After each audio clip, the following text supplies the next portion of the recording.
I also want to start out my story by just shouting out the black people in attendance.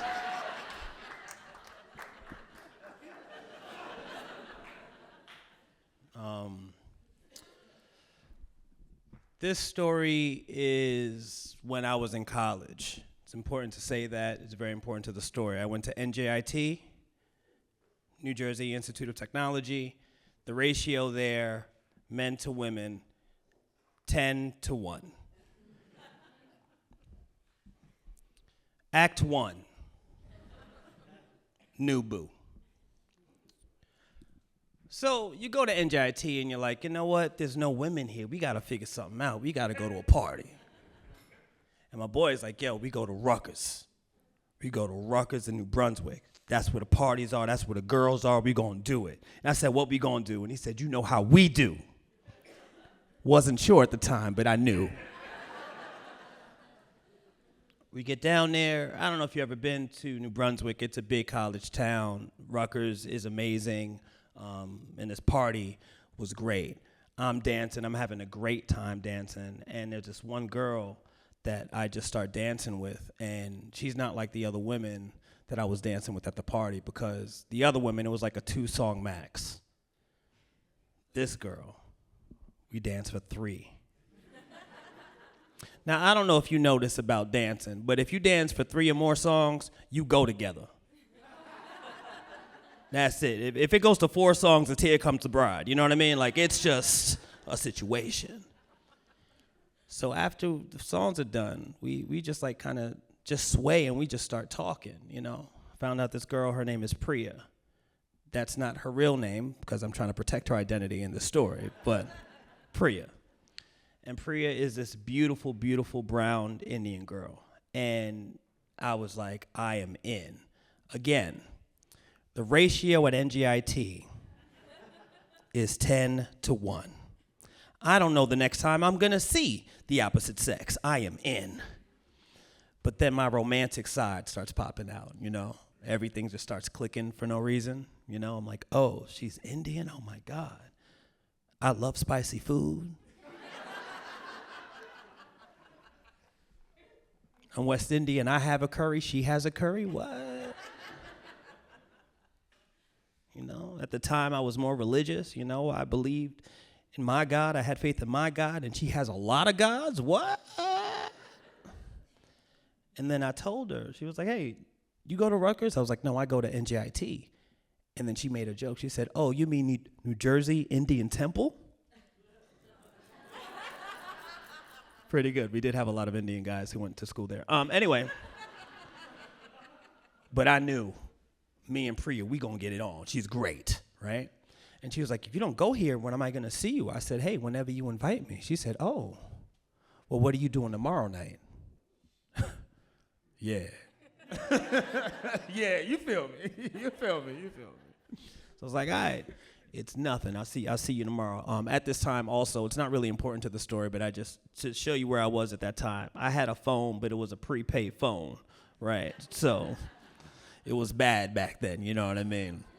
So we danced, left the party. I tell my boy, I'm like, hey, I'm at this girl Priya. He was like, yo, I got you. What you gonna do? I said, I don't know. Call her up. We set up. I'm gonna come over tomorrow. She gave me the address. I'm hype. And my boy, he's like, yo, I'm gonna drive you over there. I was like, word? He said, yeah, I got you. You know how we do. I was like, you damn right.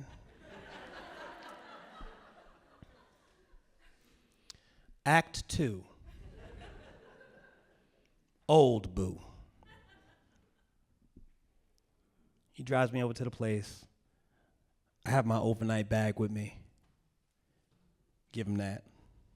He pulls off, knock on the door.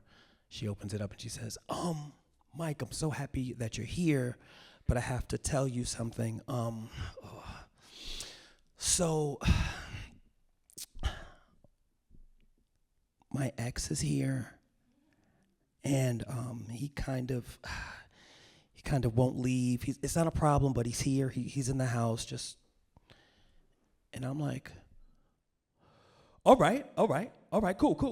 Got my bag. My man left. I can't. What am I gonna do? So I go in there, drop my bag down, and I see this guy sitting on the couch. He had to be like on the Rutgers football team. If not, he is just a waste of space and physical talent. But this man is like 6'8", just big, taking up the whole couch. And I'm assessing the situation because the thing about this man is two things stuck out to me. The first thing is this. He is the ex and he is just watching TV, but not just any TV, just reality show marathons. He ain't about shit, okay? He's in college watching this, and they're like, oh yeah, I'm not here to make friends, and he's looking at it like, yeah. I'm like, oh shit, fuck. Second thing, he is not wearing any shoes. He's just there, feet naked, in somebody else's house. Cardinal sin to me. Why is your feet naked? Why are your toes not covered in somebody else's house? This man is armed and dangerous, okay? What the fuck is going on? But I'm not gonna leave. I'm gonna stay there. I was like, you know what? My mom raised me right. I'm gonna try to, man to man, and I went to NJIT, know how to talk to other men, Let me see if I could be friends with this guy, or maybe just make my presence known so he don't think I'm some sucker in his, in this place. So I'm like, hey, what's up? And he just goes, huh. I'm like, oh shit, the fuck? He doesn't have shoes or words. What is this gonna be? So I sit on the edge of the couch because he's a big guy. He's taking up most of the couch. And we watch the show. She goes into her room, doors open. He gets up from the couch, goes into her room, and closes the door. And at that moment, I'm like, I don't know what type of party this is. You know what I'm saying? Like, I don't know how y'all do down here in Beacon. I don't know what y'all do. Here's a side note from the story. Originally, I was going to tell a story that happened later than this story about swinging, but I was like, this is not right for the Cultural Center. It is not right. I don't know if y'all open-minded bunch. Drew, if you bring me back, I'll do that one. But I ain't talking about the nasty shit yet, you know what I mean? Till we increase the number of black people in the venue.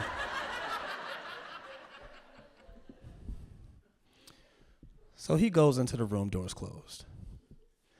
And in my mind, I'm like, yo, I don't know what's happening. I don't know if this is like some like freaky thing that's gonna go on. Like, are they gonna mess around and then, he gonna leave and he gonna invite me in or something? I don't know, you know what I mean?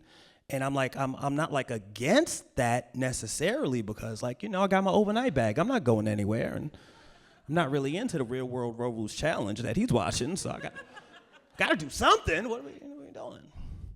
And the other thing is like, if they are gonna do something and I'm not involved, I'm not sleeping on his couch. He was barefoot. He might have had his foot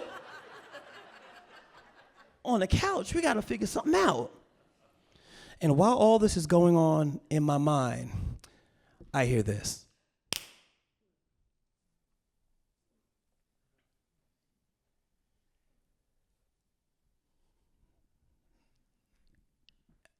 I don't know what to do. I'm in a weird position,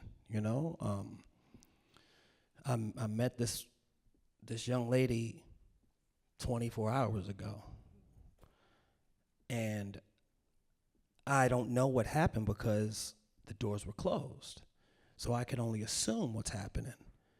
But my mama raised me right, so I know I needed to do something.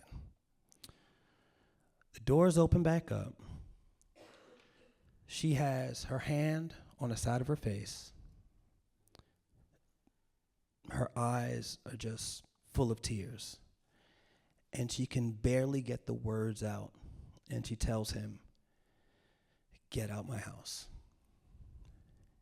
Get out my house." And before he could respond, I said, "Hey, man.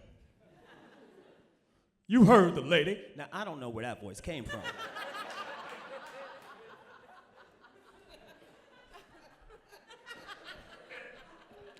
I don't know how I traveled to the 70s, but I had to pull to that piece of myself. Hey, man, you jive, turkey.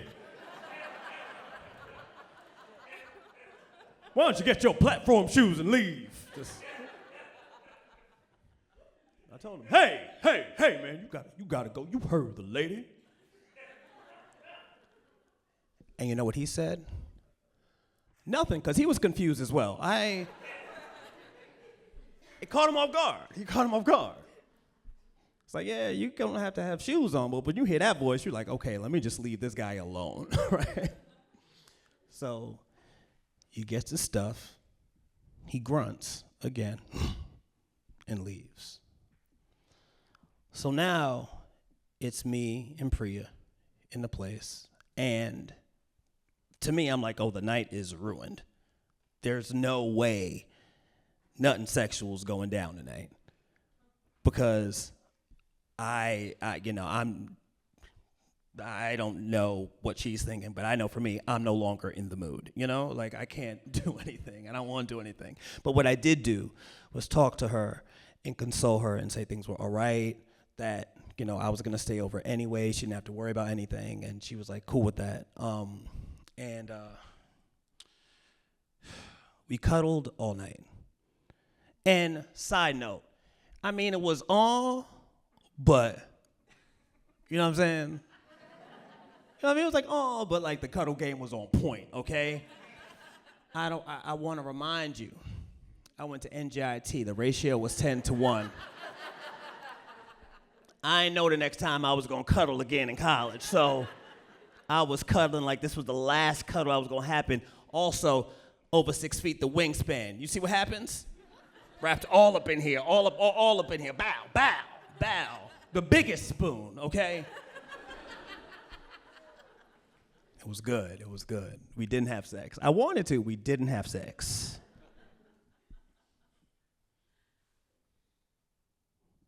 Act 3. No boo.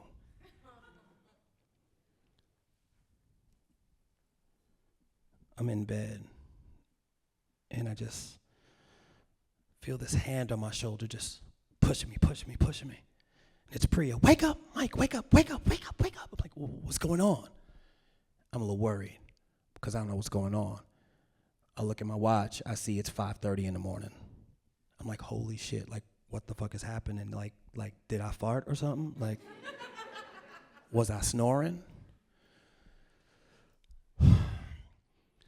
Did the ex-boyfriend come back? No.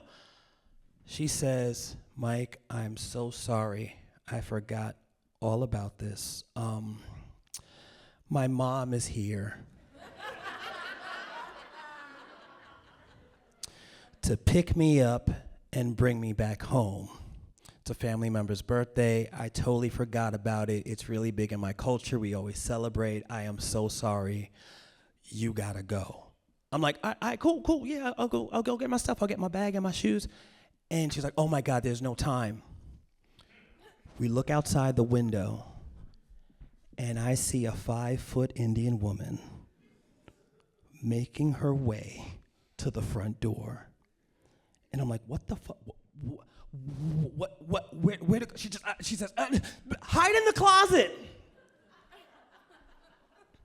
So I hide in the closet. She gets in there, and she's just so happy to see her daughter. I'm not going to do an accent because it's not that good, and it's probably going to sound offensive. So she is just like, Priya, why aren't you ready? You should be ready. What's going on with you? We know we shouldn't have you go to Rutgers because you're Rutgers, and you're doing whatever you want here. And then she sees my bag, and she sees my shoes. And she says, are you still dealing with that boy? You still dealing with him? And then she proceeds to cook breakfast for Priya while simultaneously ranting about the boyfriend. And she is like, you need to leave him alone. You need to leave him alone. He is too aggressive, He is too aggressive. I'm worried about you and him. You got to get out of there. And I'm in the closet, and I'm just like, yes, bitch. You know, like I'm Listen to your mom. You know, what are you doing, right? And he's like, yeah, I can't believe, and I don't know why you're with him, and I can see by the size of the sneakers, you just like it because it's big. He's a big guy. And I'm like, yeah, that's my sneakers now. yeah, he's a big guy. He's a big guy, right?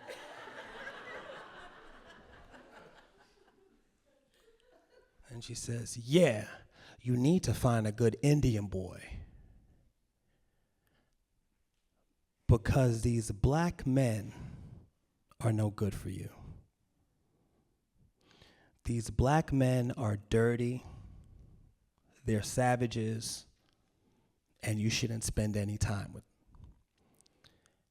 And at that moment, I'm still in this woman's closet, and I'm like so conflicted because it's racist. But if she was only talking about the ex, you know, but it was just so foul. And I hear Priya just like hearing all these things and hearing her sigh and just like, but mom, and she's just cutting her off and just getting on her.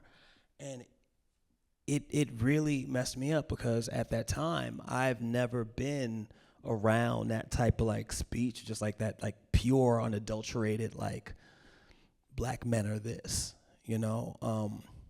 Sometimes a lot of people have stories about like racism, like, oh, I was with the cops and they did this to me, or this person said this thing to me, but it's a very rare time where you can have a fly on the wall moment and hear just pure, unadulterated truth from someone about you or your people.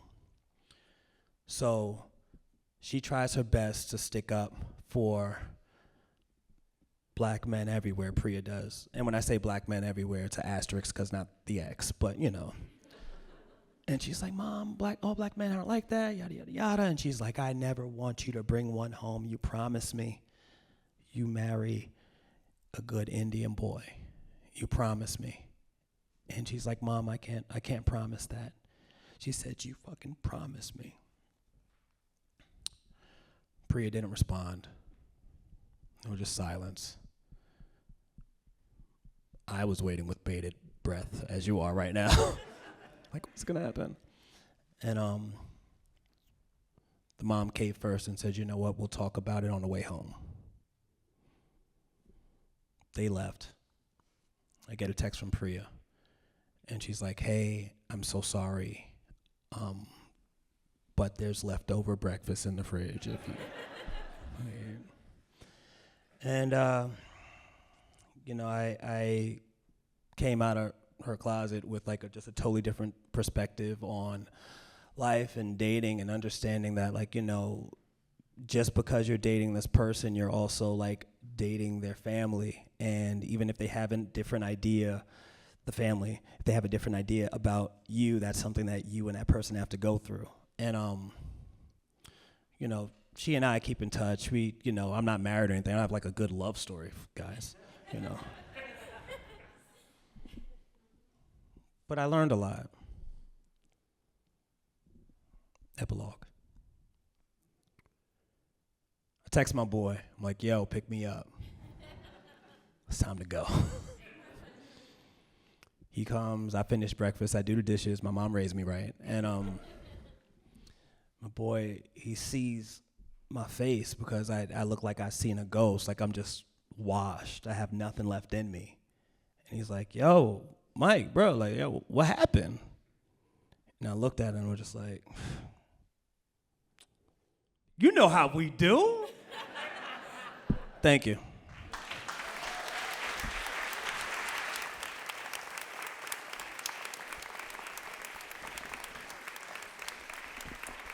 Mike Brown, everybody. All right.